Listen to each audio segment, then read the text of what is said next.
Almost. Almost.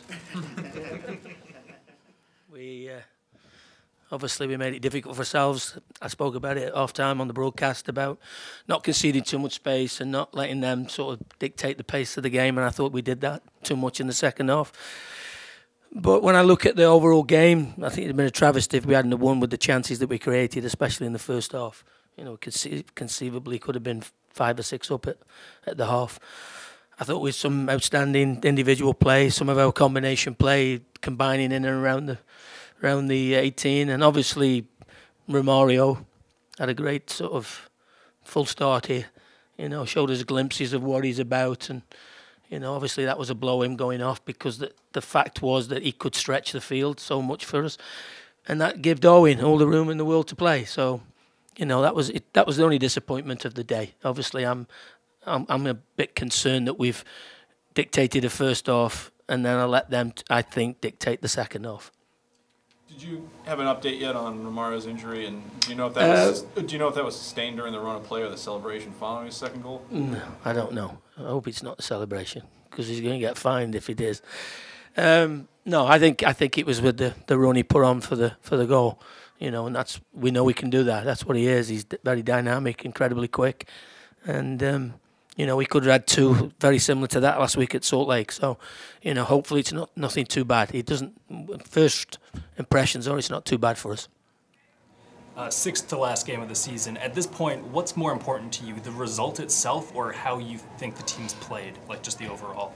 I normally go on the performance because I know when we play well, that normally contributes to a win as well.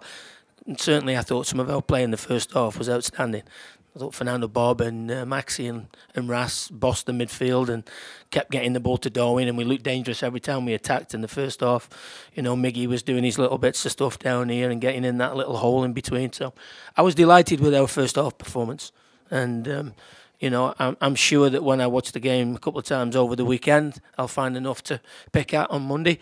But my overall feeling as I sit here now is I'm pleased for the players. You know, when I look at the second half in Salt Lake, maybe the performance in DC warranted more. Our performances in the last 3 weeks have been good. Do you have a sort of gut feeling as you were watching the second half unfold of what was going wrong or what changed so dramatically? Well, we've all done it. You know, we spoke about it at half-time. There's not one player in that dressing room who hasn't been leading at some stage 3-0, and you end up either drawing or losing the game. It's very easy to do, and goals change games. You know, they get a fantastic strike from Malvis Powell, and the game changes. And, you know, human nature is you think the closer that you get to your own goal with all bodies back, you're doing better. But all you're doing is inviting pressure on, and we did that too much in the second half. But even then, you know, Darwin has a great chance to finish the game, make it 4-1, and then next minute it's 3-2, and off we go again, you know. But we've had a few of them this year where we've tossed them away, and today we didn't. What did you think about the red card for? I'll have to see. He thinks he's protecting his space. But we'll see. How are you going to kind of? I know you really like that pairing of Maximiano and Bob. They're both going to be suspended for next week. Yeah. Well, will we say it, Meg? You know, one door closes, it's almost for somebody else.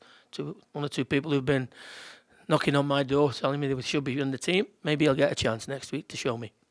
Seems like there was some confusion around the Warner substitution, and you had some words with the 4th official. Well, it's the first time I've ever known a referee let the free kick be taken as the guy's coming off the field. So you're nearly equivalent to 9 men down. Because if that had stayed in play, we'd have been another man short. So I would like to say that, no, I'm not going to say anything about the referee. I'll get myself in too much trouble. Do you want to talk about Darwin Quintero in our conversation earlier in the week then? Well, it's once again, you know, I say it every week. I watch every game in the MLS. And I watch every number 10 in the league, the Giovincos and Almirons, whoever it is, who are top players. You know, you get near him and it's a foul. Our fella has to be, you know, he very rarely gets anything. Very rarely. And it happens now every week, regularly, that it's not one guy doing it, it's consistently different people. And they know his quality, but if we can all see it, I'm sure the officials should be able to see it.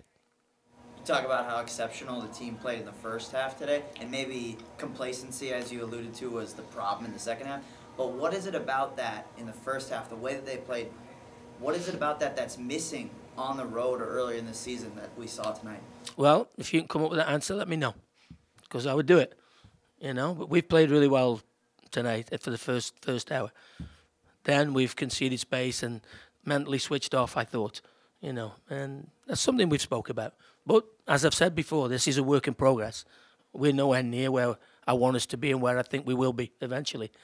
We still need to build this roster and fill it out more. 1 point against RSL, 3 points against Portland. Is there something satisfying about taking points away from playoff hopefuls? Well, it would be. Let's keep it going. I said to you last week, Jeff, if we can keep this going as long as possible, we've done that tonight.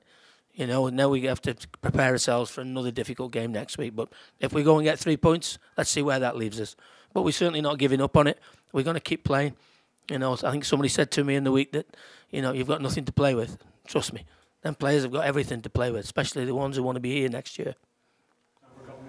You've often talked about having a 3-year plan. What are you looking for in the next 5 games to build into that 3rd year of your plan? Well, I want to, as I've just said, I want to make sure that this season doesn't petter out. We're going to fight and try and get points for every single game that we play. And now we've done it today, and then we have to go again next week. And when that's done, we'll prepare ourselves for the next one. But we've got plenty to play for. People who think it isn't probably don't know me very well. Coach? All right, thanks everybody.